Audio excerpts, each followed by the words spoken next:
وما سنتهاي في هذه السين وحنقلنا مركن كيس كلا وحساسية وسلا حياة النساء اشتغل هذا كسابسا وأنا كيسكا سرقالة إكرام تحليل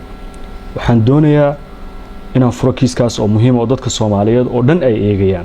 أديك فهذا أنا عضو تهاي بالضجة هذا النساء ما دام صوع كنتي وكيسكا مقران شهر سرقالة ده أو هاد جبار كترسن هيدا المدكوس من سند عن رق يروح ميل أي جوكتو من نور شهر مدمته عن عنا وروحين إهل كيدنا كربوين كويسة يضدك الصومالية نسيابك كلا دوان سامين وجه كيس كان أيان ربعة إن فرو وحلا مسني أنا حكتي سو أردنا الهيسو ما يجا أقبل يسا إن كويديو أن يجي جوابته سيدا الصحراء يعد معلومات كيس وعيس صلوا دمات كبشي لحد لو كون كوبي لغات بشي جون وحصو شعب حي كيس كم مقن جواد مقن إلى ما انتظن أن ورئيس كوتشرنو إكران تهليل فارح ما قرنيسا عديق في هذهان إكران وأقانا أيضا أقانا قيس كذا نقانا هو أيضا أقانا فمل كذا نقانا متقانا داودي سواء أقانا عديق وفهد ياسينة وها أقاسمه أسري النساء بل إكران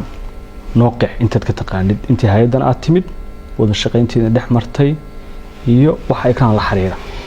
لبا موضوع واي مid waxa waa iyada ma taqaanaha waa aqaanaa oo familkeedana aqaanaa dad waliba family ahanahay hay'adda intaana aniga ku soo biirin xilligii taliya muddo aniga taliya kala noo dhaxeeyay Cabdullaahi Sanbaloshe oo Soomaalidu wada taqaano oo laba jeer hay'adda agaasimo ka noqday markiisii labaad buu hay'adda ku soo daray wuxuu ka dhigay protocolkiisa mar labaadna waxa la ii sheegay inuu xafiis cusub sameeyay oo la xuquuqul insaanka uu dhiibay waliba cusbaa markaas hay'adda ku cusbaa laakiin aniga intaan hay'adda madax ka noqday oo agaasimaha ka noqday agaasimo ku xigeenkan ka bilaabay hadana agaasimaha noqday intaas Ikraan hay'adana kama shaqeynin oo may noqonin xubin ka shaqeysa xil umaana magacaabin wax wada shaqeynana nama dhaxmarin laakiin nature-ka hay'adda sirdoonka qofka mar haduu ku soo biiro inta badan xubinimadiisa way noolaataa markii la rabaa dib loo activate gareeyaa oo la isticmaalaa laakiin oo hay'adii ay digo faa'iideysataa oo isticmaashaa oo ku shaqeysaa laakiin aniga shakhsiyan intii aan hay'adda joogay wax xilana uma qabanin wada shaqeyn hay'adda ay ayadana ma dhaxmarin marna kuma noqon xog haye iyo kaaliye xafiiskaaga adiga faahadaan maya waxay u ahayd taliyay iga horeeyay waliba taliye kala noo dhaxeeyay hadda aan ku sheegay protocolkiisa kamid ahayd waliba saasa la igu sheegay in protocolkiisa kamid ahayd asagaana hay'adda ku soo daray adigu intii aad hay'adda timid marna ma la kulantay ولا كل ما ها دور شهر وأقانا هذا إذا أقانا فمل كذا أقانا هو يذبح أقانا لكن الشقة أهان هي أدد ما نقول من هنا قيبت أمنية هيئة النساء أي هيستي قيبت إنترنت كأمنية سايبر سكيورتي أي هيستي وحلقة هيئة جوكتي أي بوست كشقين سو حفيز كاسي صح ما وحنكو إلي أنتي أنا هيئة اللي بدح الكهي وح شقة والله ما قعابي يوح شقة وهيئة أقبت مجرته intii aniga iga horeysayna waxa la ii sheegay labada shaqeynay haysay habeennimadii 26 Juun muuqaal la faafiyay wuxuu muujinayaa gaari cad oo la xaqiijinayo in ay niisa leedahay in gabadhaas lagu qaaday madaxdii ka sareysayna ay shaqo ugu yeereen hay'adda sida ehelka gabadhu ay sheegeen markaas ayaana rag iyo ruux ugu dambeysay fahad waxaan ka xumahay gabadhaas kiiskeeda yani meelo far badan baa la marsiiyay habeenkaas ay sheegayso horta wadanka aan ma joogin dalka waa ka maqnaa anigoo maqan bayna waxa dhaceen haddii si aad ogolaato inaan si tafsiira kugu sheego waana markii u horreysay oo aan kiiskaas ka hadlayo gabadhaas Allah u naxariisto mu'aamarad ajnabi iyo Soomaali isla sameeyeen waliba ay Soomaali sameysay baa lagu shirqoolay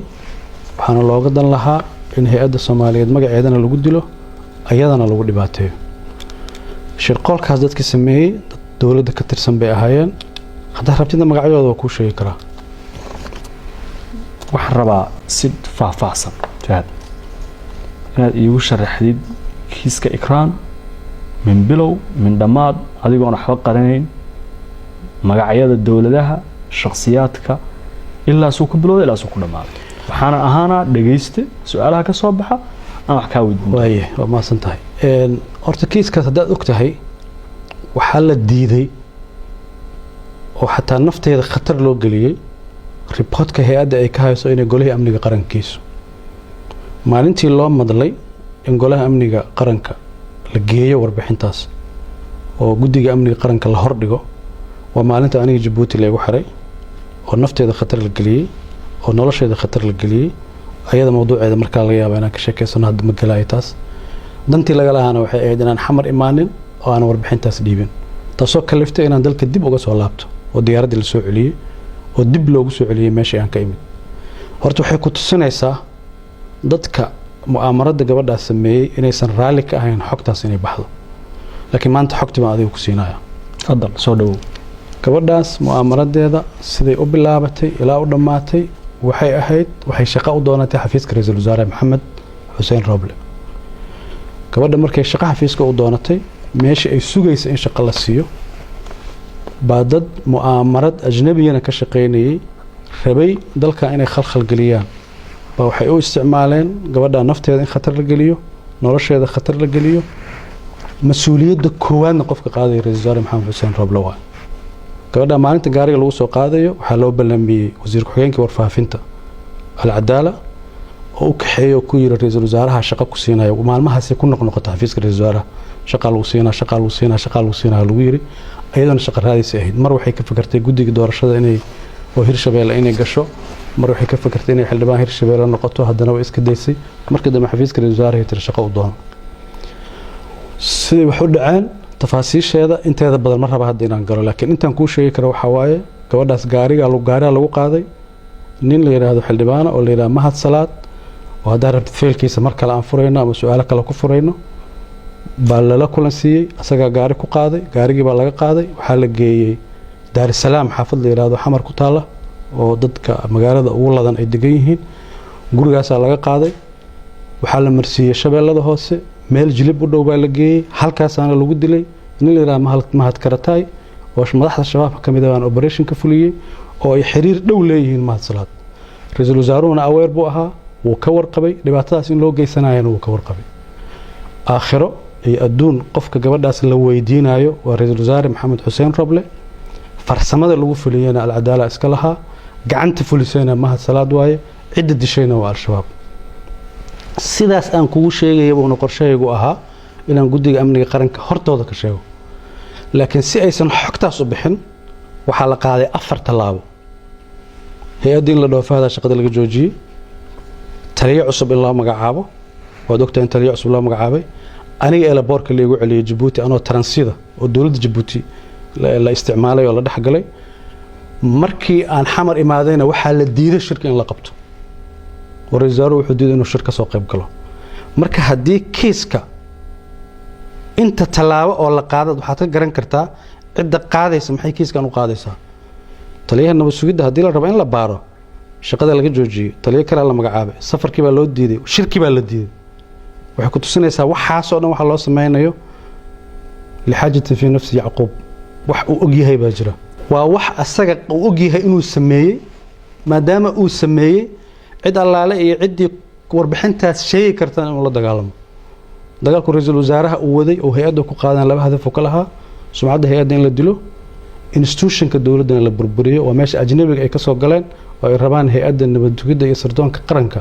maadaama ay dawlado fara badan dhaaftay oo qaarkood dariska ay ka hormartay in dib loo soo celiyo heerkii fargelinta maalinta aan ku sheegay in lagu soo celiyo dawladda ajnabiga ee kiiska ikraan fulintiisa fududeyntiisa qaadatay waa laba dawladood mar raba hadda magacooda inaan sheego dadka Soomaaliyeedna waa fahmayaan laakiin mar raba inaan magacooda sheego laakiin Fahad waxaad sheegtay magacyo ay ka mid yihiin Mahad Salaad oo hadda hay'adda haysta injineer Maxamed Xuseen Roble oo ra'iisul wasaare ah iyo Cabdiraxmaan Yuusuf Al-Cadaala oo ah wasiir ku-xigeenka wasaaradda warfaafinta sidaas la mid ah dadka ajnabiga ah ee kiiska lugta ku lahaa ee aad eedeynaysid dadkaas dawladahaas labada sheegtay inaan magacoodid ayaan ka doonaynaa hadda inaan sheego diyaar u bihi asbaab jira dartood waxyaabaha jira markaad mas'uul sirdoon soo noqotay fasax u baahantaa wadan iska sheegi karin hadda fasax laakiin dadka Soomaaliyeed waa og yihiin dawladahaas aan ka wado way yaqaaniin imaaraadka iyo Kenya miyay noqon karaan adiga dhahay ani ma dhihin adaa dhahay gabadha gaaraa lagu qaadaysaa sheegtay waxaa la geeyay xaafad magaalada Muqdisho kamid ah gaarigana waxaa sheegtay in loogu ballamiyay xafiiska wasaaraha waliba aniga wadanka waa ka maqanahay markaas sid ku ogaatay waxaan rabaa inaan kugu daro xataa aan ka ilaabay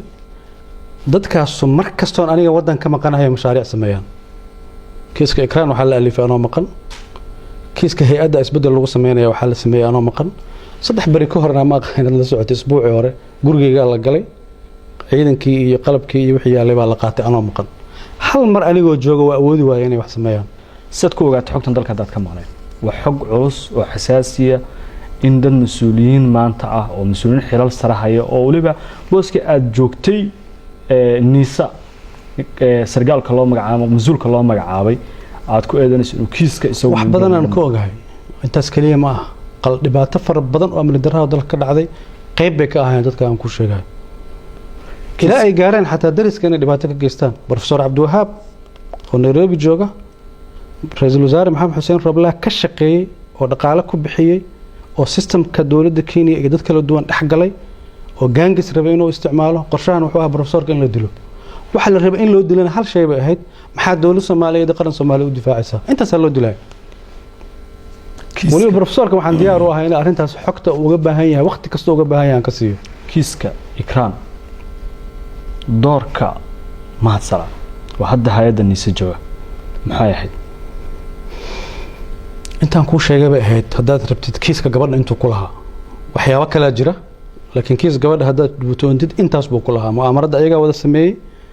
gacantii fulisana mahadsalaad buu ahaa yoolka laga lahaa maxay tahay laba arrimood laga lahaa in hay'adda sumcadeeda lagu dilo amniga dalkana lagu khalkhal geliyo mahadsalaadna amni darrada dalka waxyaabo badan oo khalkhal ku sameeyay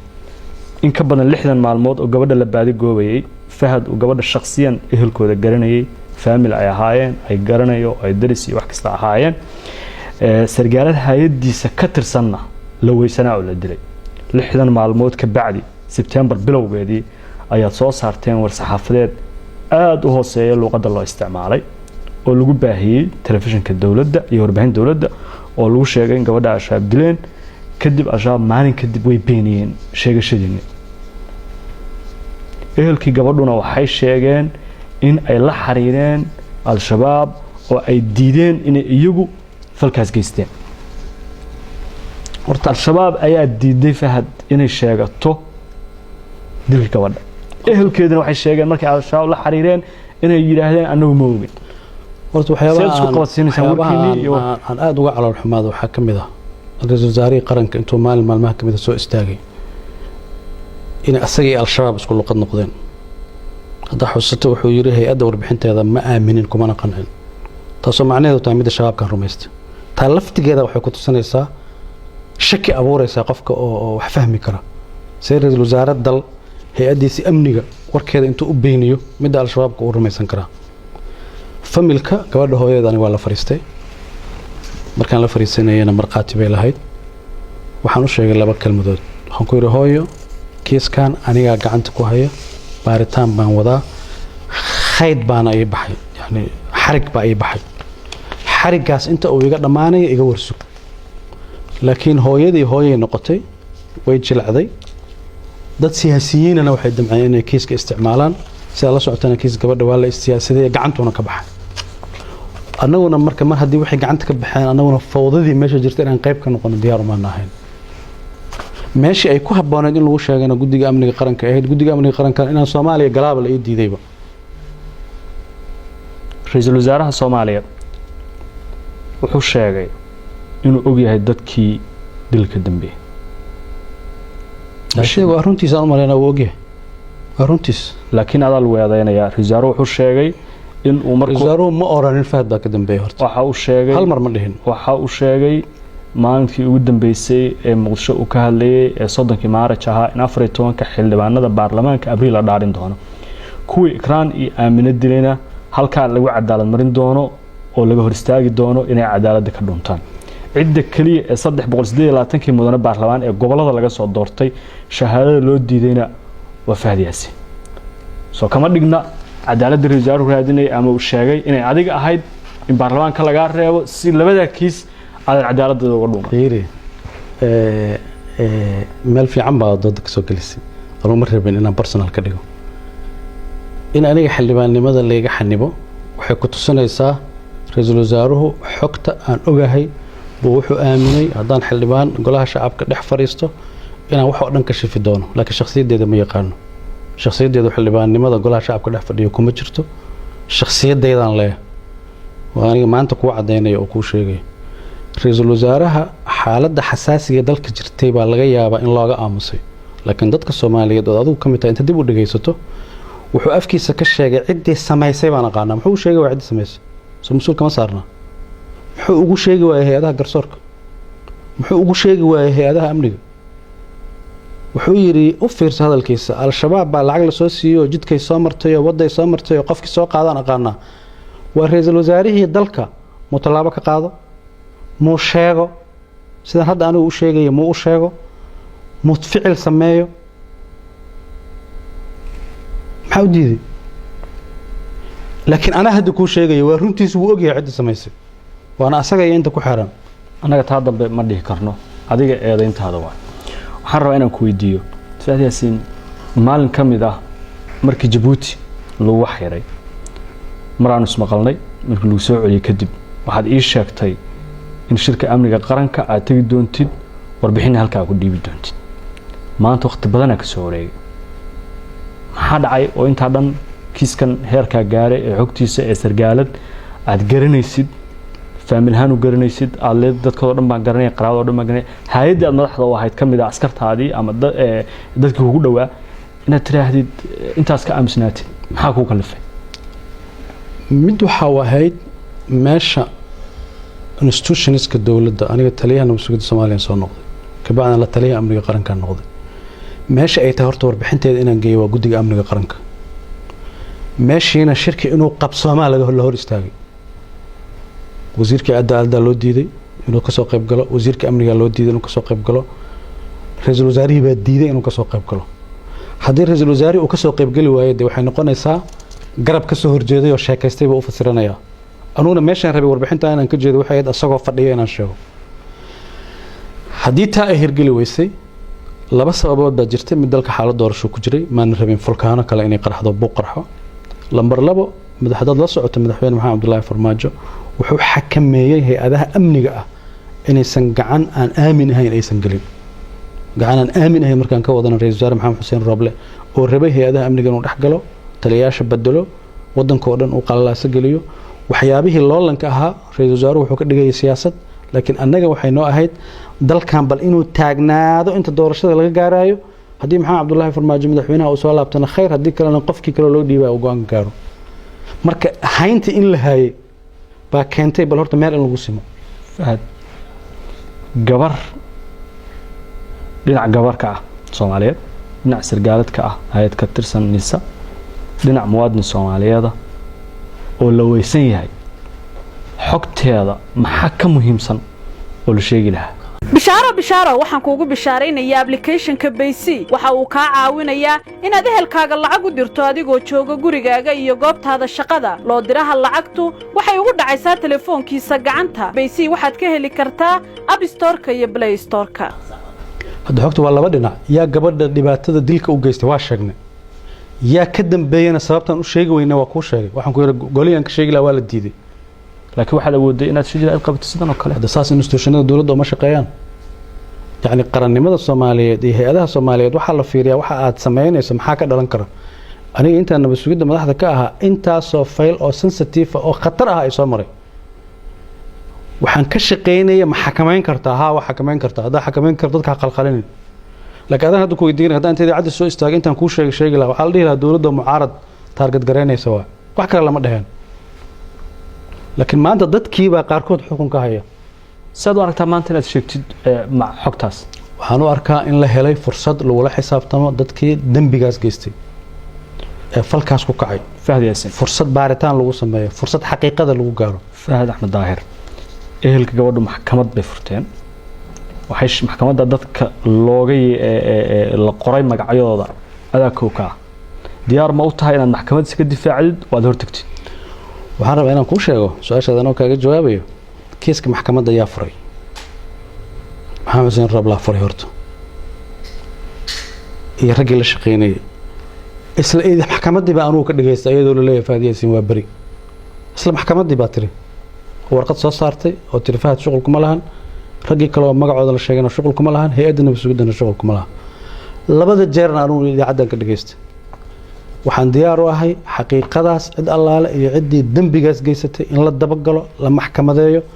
xuquuqda ay mudan yihiin la marsiiyo adigu maxkamadda waa tagaysaa oo iska difaacaysaa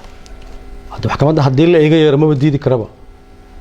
diyaar u tahay maxkamadda maba diidi karaba de waa sharci ma diidi karo xogta aan kuu sheegayana waliba waa 10% ka badan baan hayaa oo ayadaha khusaysa u sheegi karaa 22 Julaay 2022 agaasimaha nabad sugidda iyo sirdoonka qaranka ee hadda xilka haya Mahad Salaad Maxamed bartiisa Facebooka wuxuu ku qoray oo uu sheegay in kiiska khaarijinta sargaalad Ikraan Tahliil aad soo maleegtay adiga Cabdullaahi Kulana Jiis iyo Yaasiin Fareyna uu ahaa fuliyihii kiiska ee gacanta ku lahaa sidaas ma jirtaa يعني فيسبوك ملهي دوسها قرينا وامقلا إنه قري قف بأي شيء إنه قري إنه كم آخر سنة لكن أيضا الافتقاد عدينا أيضا الافتقاد شكئة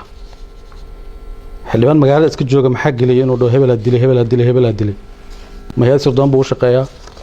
مربحين سردان بو هلا يا أشياء حقتان حتى رئيس الوزراء أمركم إذا عدوا سوء استاجر أنت ده الشيء يا أشياء حقتان إن مركب أصيدا ده كل جيدا وحيتون أبو رسام حكيس كان صادق قليل واي وكيس كان وصل دونت وقف ربا جريمة وسميه إنه ضد كلا كوبين أبورته كيس كان أنتي وسعودي ضد الصوماليات يضلك حليس أيوة قال حليس تاس وهاي أنت قال سكية قرق الله فورو يقرأ على سد دولة الصومالية وحليس قليل مقناشها سرقالد يجبر الصوماليات وهاي الدين وسكيد سوى كت السنة أو مواد الصوماليات أو سدي سبعة تاي إن حقوق دي صار دور وصلت أو أمسني أنا ذلك الله وسيدرين متكم إذا واي أنا ذلك أنا وسيدرين مواد كي يضلك هذا حقت عدة خصيصي وأوشجني الصغر يزارون وأوجهي هي هذه خصيصين وأوجهين ملاكل أنت حلال أنتم كلاكل أنت محكمة عيدا ما هذه في هذا مكورست ما حلال أنت هذا كيس كوحن كلها إذا عدنا كده جيست أنا كليه إن كيس كلا بلابن إذا عدنا كده جيست إن كان كلا سمينا إذا عدنا كده جيست كل ما كل من باريس تحنكم موجودين حلال أنت هذا هي أدونم بيلا كلنت هذه لكن شخصيا كل ما عد كستي لا كلنت قف كستي لا كلنت أنا جاي لا كلنت سراكي شكل لا كلنت عدول بي وريست كيسك إكران وحدي شكتي توم بقول كيبا حكت أتك هيست نادن يوه الشيء حديدي أنا ولا شكت هي هذا خصيصا وشيء جاية قرمة وقتي مناسب نقطة أما وقتي أي كوب هبونت أنا الشيء markii kiiskan uu dhacay warqad baa soo saartay risaaruhu uu ku yiri warbixin soo gudbi warbixintii horena kuma qanacin warbixintaasi luqadda ay ku qornayd aad bay ugu hooseysay xushmad ra'iisul wasaare oo golaha fulinta u sareeya in loo qoro waa tiri golaha amniga qaranka imow halkaas ayaan warbixinta ku jeedinayaa luqadeedu ahay walaalo ani ma aqaan sababta aad u tiri way hooseysay because amniga dalka hay'adda ugu sareysa waa guddiga amniga qaranka oo wasiirka cadaaladda wasiirka amniga wasiirka shaandhiga wasiiradaas ay fadhiyaan gobernatooraha muqdisho uu fadhiyo madaxweynaha fadhiyo ra'iisul wasaaraha fadhiyo taliyayaasha ciidamada fadhiyaan aniga marka xogta aan hayay haddaan dib hadda ku xusuusiyo wareysiga maanta aan ku siinayo iyo xogta maanta aan ku siinayo iyo warqadda maalintaas aan soo saaray waa islahayd because sidee baan xogta u siiyaa qofka dembiga sameeyey sidee baan asaga u address gareeyaa oo warbixin ugu gudbiyaa hadduu asaga qayb ka yahay ma ninkii xukumayay iyo ninkii dembiga galay baan isku mid ka dhigaa inaan marka maalintaas dalbaday meel aan ra'iisul wasaare maxamed xuseen rooble ahayn inaan xogta siiyo waxay ku tusaysaa xogta aan hayay sensitivitygeeda iyo jihada aan rabay inaan wajahayo haddii aan ogaan lahaa oo ay ahaan lahayd inuu beri ka yahay qofka ugu horeeyaan siin lahaa buu ahaan lahaa waana sababtaan uga leexday ehelka gabadha hooyadeed inaad kulanteen ay saxaafadda ka sheegtay adigana waa ii sheegtay dad maqaatiyan idila joogeen maxaa ku tiri intaas aan kuu sheegay waxaan ku yidhi hooyo khad baan hayaa khayd baan hayaa xarig baan hayaa inta xarigaas uu iga dhammaanaya iga warsug wax tallaabaana ha qaadina warbixin dhammaystiran anaa kuu keenaya sargaal ka tirsan hay-adda ma u dirtay oo gurigeeda ma kula kulmay markaad xogtan heshay kadib kulankaas ka bacdi sargaal uu la kulmay wuu la kulmay waxaana u sheegnay hooyo idaacadaha aad ka hadlayso iska jooji naga warsug annaga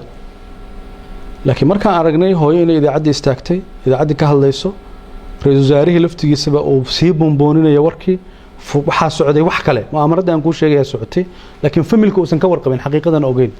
maxaad qoyska ula wadaagi weyday maadaama aad si shakhsi xataa qoyskaada u garanaysa haddee wixii duruufihii jiray oo siyaasiga ahaydoo markaas jiray waa aniga kuu sheegay intaas shay oon ilaalinaynay bay qayb ka mid ahayd markii aad ka laabatay halkii aad joogtay markii falkan u dhacayay Djibouti baa tagtay intaanan kiiskaas u gudbin alcadaala iyo mahad salaad iyo rooble waxaad noo sheegtay inay yihiin cidda soomaalida ah ee kiiskaas abaabushay maxay ahayd annaga ma hayno mana xaqiijin karna eedayntaada laakiin maxay ahayd ujeeddadii ka lahaan kareen adigu xogtaada ogaatay aad hesheen cidda ajnabiga ma ka wadaa mise waxa ka wadaa soomaalida hadda waxaan ku dhahay waxaa la rabay in hay-adaha amniga la burburiyo dalkana qalalaasa la geliyo haddayse intaas ahayn waay aniga Djibouti laygu xanibay haddii dembi laygu hayay maxaa xamar inaa imaado laygu ogolaan waayo xataa diyaarad khaasaan ku tegay markaan tegayo ku laabanaya Djibouti markii laga celiyay kabacdi diyaarad khaasaan qaatay diyaaraddii khaaskeed waxaa la isku dayay elaboorka inta lasoo galo in baabuur cabdibilaa waddada lagu xiro Djibouti qisadeeda iga war walaalow Djibouti waxaa dhacay ilaa hadda waa fahmi la'ah dal Soomaali ah Soomaali ku hadla isku dhaqannahay isku diinnahay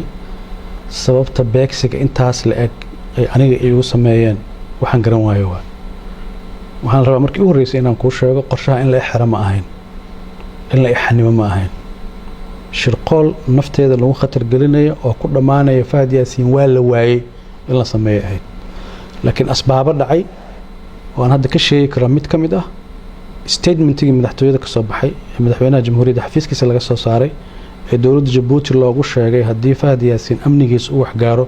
inay dowladda Djibouti mas'uul ka noqonayso inaan maanta nool hoon ka hor fadhiyo ayadaa sabab u ah hadduusan statementigaa soo bixi lahayn waxaa laga yaabaa wax kale inay dhici lahaayeen waxa dhacayna waxay ahayd militariga Djibouti baa ogaaday hay-adihii dowladda Djibouti baa ogaatay shirqoolkii wuu fashilmay taasaa keentay in diyaaraddii lagu soo celiyo iyo diyaaraddii Turkish Airlines oo aan saarnaa oo iyada laftigeeda tiri kama tegayno rakaabka naga qof saarnaa waana waxay ka mid tahay xeerarka caalamiga ee adduunyada ay ka jiro marka runtii waxyaabaha yaabka leh ay ka mid tahay qof la leeyahay gabar baa loo haystaa lagu celcelinayo haddana asagii la shirqoolayo mu'aamarada xajmiga la egtahay ku tusinaysaa laakiin shayga aniga aan la yaabanayo waxaa waa ilaa hadda aanan fahmin dowladda Djibouti shacabkeedana ixtiraam iyo walaalnimo iyo qadarin baan u hayaa shaki bay mararka qaar gelinaysaa maxaa geliyay mu'aamarada intaan la ganay soo dhax gasho askarta ila hadlaysa hal su'aal baan weydiinay wadankiina Djibouti wax dhibaaya miyaa idinku sameeyay waxay ugu jawaabeen maya wax Soomaali ka dhaxay maxaa idinku soo dhax galaysaan baan ku yiri waay maxay ku sheegeen in sababtu maxay tahay lagu hakinay UK marka waxaa la isku dayay shirqoolka asalkiisu ma ahaynba in aniga Djibouti lagu xanibay waxay in la iwaayo maxaa la jeedaa wax kale oo fara badan qorshaysnaa xarga fara badan oo ajnabi isku xirnaa oo dawladda leh oo Djibouti kaliya ku ekeen oo xukuumadii ra'iisul wasaare Maxamed Xuseen Rooblana uu qayb ka ahaa asaga safaaradda Djibouti wacay asaga dawladda Djibouti wacay asaga taliyaha booliska Djibouti wacay caddayn ma haysaa caddayn fara badan baan u hayaa qofka aniga Djibouti ugu xanibay waa taliyaha booliska Djibouti oo hadda xilka laga qaaday asaga waa qofka xanibay madaxweyne Ismaaciil Umar Geele markaa dalka uu ka maqnaa ma huwa aniga laakiin waxa la sheegay sabab caafimaad oo maqnaa laakiin madaxda Djibouti qayb ka mid ah markaan si cadaalad u dhaho markay warbaahinta ku arkeen mas'uul Soomaaliyeed oo wadanka Djibouti lagu haysto way ka xumaadeen talaabayna ka qaadeen talaabadaasana keentay inaan ka soo baxo laakiin taliyaha booliska Djibouti Cabdullaahi baa mas'uulka ah wixii meesha ka dhacay caqligaygu ilaa hadda wuxuu diidayaa sidee dowlad Soomaaliyeed qof Jabuutiyaan u dhibaateyn kartaa sidee bay dowladda Jabuuti ugu dhiiran kartaa inay qof Soomaaliya dhibaateyso laakiin maanta markaan leeyahay walaalnimada soo jireenka dhaqanka taariikhda naga dhaxeeya ilaa haddana waxay ka faa'iideen baan garan lahaa Jabuuti waxaad sheegtay dowladda ajnabiga inay ka shaqeeyaan kiiska meeshu ka dhacayna waa Jabuuti jamhuuriyadda Jabuuti dowladda ajnabiga ayaa waa ee Jabuuti ka baxsan waa shabakad isku wada xirnayd oo kiiska dhan isla waday waxa marka bilaabanaysay dowladda kale soo mareysay Jabuutina shirqoolka lagu riday dowladaha kale ma raba haddaynan galo Jabuuti magaceeda xataa ma sheegeen laakiin waxaan u sheegay waa meesha ficil ka dhacay haduusan ficil ka dhici lahayn ma sheegin maxaa dareentay markii lagu yiri diyaaradaadu ma kacayso xamar ma aadayso wallaahi filan waa igu ahayd ilaa hadda filan waa bay igu tahay ilaa maanta aan kula hadlayo waay dowladda Jabuuti iyo shacabka Jabuuti ay mas'uul Soomaaliyeed saan ugu sameeyeen waay abtunaaga ma fahamsani sababtoo haddaan ogaan lahaa waana u sheegay haddaan ogaan lahaa qof Soomaali ah oo muwaadin ah oo mas'uul ah in lagu dhibaateyn doono Jabuuti waxaan ku yiri transit ma idin ku soo mari lahaa waxay yiraahdeen maya marka su'aashaas aniga dowladda Jabuuti hadda ma rabo inaan weydiiyo laakiin waxaan rabaa in shacabka Jabuuti u hortaalo oo shacabka Jabuuti iga jawaabaan waay dowladoodu ee dhibaatada intaas leeg mas'uul Soomaaliyeed ugu geysatay fahad waxa aaminsan tahay Jabuuti inaad ka badbaadid sida aad carab ku dhufanayso qorshayaal saxiixay qorshayaal saxiixay marka ula jeedin ma shirqool dil baa ula jeedaa shirqool wuxuu ahaa aniga dhan in la waayo ma garan karo ma in la dilay ku dhamaanayay ma in wadan kale la isi dhiibo ku dhamaanayay ma in dhibaato kale ugu dhacdo ku dhamaanayay leena ficilaa dhacay hadda aan rabin inaan ka sheekeeyo meesha dhexdeeda ka dhacay ficiladaas kulligood waxay tusinayeen shirqool kale inuu jiray haddii diyaaradda Turkish Airlines aan saarnaa aysan khasbi lahayn in diyaaradda la igu soo celiyo oo diyaaradda la soo saaro aysan khasbi lahayn dad mas'uuliyiin oo dowladda Jabuuti iyo shacabka Jabuuti wax aad iyo aad u foolxun baa dhici lahaa diyaarad kale inaad goosataan maqlay markii aad Turkish Airlines lagu diiday inaad raacdo ma ayagu Turkish Airlines raacay ma diidin ayagu si sophisticated marka hore u shaqeeyeen ilaa wixii ka shifmeen ma waliba u qiraya si xirfad leh marka hore u shaqeeyeen diyaaradda halaysan hawada naga halaysan laboorka tigidka go'an xafiiska migration kan shaqeynayeen waxay isku dayeen inta allaaleeya inta ay sophisticated iska dhigi karaan way iska dhigeen bil munaasabana waa rumaysta aniga dadkii u horeeyay soo wacay waxaan ku dhahay wax dhibaato ma jiraan waxba halaysan waxa halaysanna waa la saxayaa saasaan aniga u rumaystayba because shar ma filaynin taliyaha booliska ma aragta markaadi kula kulmi markaas ba maya ma la hadashay kadib maya soo ila hadlaya muxuu ilahayaa si ku ogaatay xogtaan marka xogta xogaal baan u ahaa mu'aamarado dhan baan hayaa safaaradii Soomaaliya Jabuuti ku lahayd baa irida timidoo loo diiday inay timaado sawirada laga qaaday sawirada Soomaaliya ka ahayd sawirada aan ogeyn baa laga qaaday dowladda Jabuuti aan iga qaaday ayagana faafiyay kulli ma ogeyn qaar waxay ahaayeen sawirada qol ku dhagan qaarna waxaan dareemayay booliskii yimid baa iga qaaday laakiin sawirro xataa la iga fasax qaatayna ma ahayn sawirro la iga ogaadayna ma anaga aan ogaa markii la iga qaadayna ma ahayn taasoo ku tusinaysa inay ku fahanayeenba waxa dhacay oo aysan qarsanaynin kiiskii Ikraan mar kale waxaad sheegtay in xogtiisa 10% kaliya aad baahisay aad iyo ogolaatin aad sheegto inta kale 90% waa xogtii ugu badnayd waa goorma sheegaysa waqti ay ku habboon tahay iyo cid ku habboon madareemaysa walacna ma kugu haysaa in maqnaanshaha gabadhaas ay qoyskeedii oo aan ogeyn raqiyo ruux dawladdu ay sheegtay wali hay'adda nisaa'adu ay joogtay ay sheegteen ashaab dileen shaab diideen oo inkireen oo dheheen anuu maana dilin ra'iisul wasaarihii qaranku yiri dadkii ka dambeeyay cadaaladdan hor istaajinaynaa oo baarlamaanka ka reebaynaa adiga kaligaana baarlamaanka ka maqanta maxaad dareemaysaa ma jeceshahay inaad barato qur-aanka kariimka ah iyo culumta shareecada ugu kaalay markaska nuureyn online oo baro adigoo gurigaaga jooga qur-aanka higaada iyo culumta kale islaamka wixii faahfaahin kala xiriir nambarada shaashada kaaga muuqda fiiri baarlamaanka in aniga la iga xanibo waa wixii ugu sahlanaa oo dhacay adii caqligaaga isticmaal dadkana dhageysanayaan caqligooda isticmaalayaan kiis baa qofkan lagu hayaa wadankaa loo diidan yahay xildhibaannimada loo diidayaa xilkaa lagu haystaa hay-addii baa la qalalaaseynayaa ku-xigay qof baa bannaanka laga keenayaa amnigoo dhan baa la burburinayaa oo si kasi loo burburinayaa waayo hal case haddii la rabo in la xaliyo qofkii khusayso inuu wadanka soo galo oo la weydiiyaaba sahlane waayo in la ogolaado guddiga amniga warbixinta in la siiyaaba sahlane oo ra-iisul wasaaruhu meesha isku difaaco oo ciddii khusaysa meesha isku difaacaan maxaa loo diidaa aniga way dhibaysaa waana sababta hadda warbixinta u dhiibayo waxaa dhibaya in qof dalka 3 qof oo ugu sareysa ama 4 qof oo ugu sareysa kamid ah intuu dambi galay uu dambigiisa ku qaranayo inuu hay'adda nabad sugidda iyo sirdoonka qaranka uu dambiilo ka dhigo haddana hay'adda inay hadasho loo diidayo haddana qofkii ugu sareeyay loo diidayo inuu warbixin dhiibo ra'iisul wasaaruhu isla habeenkaas uu kiiska ka hadlay cadaaladda xildhibaanada lagu reebaa xildhibaan Aamina ayaa lagu dilay qarax ka dhacay magaalada Beledweyne Allah u naxariistee xildhibaan Aamina aad uma garan Aamina qof wanaagsan oo qiimo badan oo wadanka u shaqeynaysa bay ahayd بالمناسبة الله نحرسته وحي أهي دتكي مدحوين حسن الشيخ مركي أن كان بينكي كمد أها لبكون لبيتون أيضا كمد أهيد حزب يو بي دي أساسياشي سي كمد أهيد أقوان شخصية احترام يقدرين فرب بدن بانا قد حيس كيسك قواردن إكران إيه آد وقا هذا الشيء أين هاد حلبانك كلية عدالة وكرادين تيدك الشغلينيس انتي أي سعوتي مرة ما يساركتين مايا أنا قانا إلا ما يسو حريرين أنا لما حريرين لكن الله نحرسته dambigeeda Allah dhaafo waxaan qiyaasayaa inay rumaysatay warbixintii xafiiska ra'iisul wasaaraha laga dhiibay taasoo rumaysatay runtiina marka ay dhimatay xataa kaliya uma dhahayo qof aan ku aqaanay waaye qof wanaagsan inay tahay haddii xogta saxda ah ay heli lahayd waxa laga yaabaa inay si kale u fikri lahayd laakiin xogtii markaas haysatay ma ima soo raadinin ayadoo idaacadaha ka hadlaysana waa arka marka meel aan wax ka sixi karo ma joogin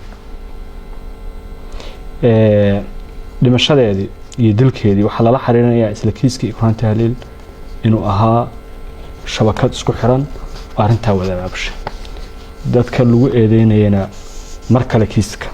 aaminana qayb ayaad ka tahay horta erigaas qof dhahay ma jiro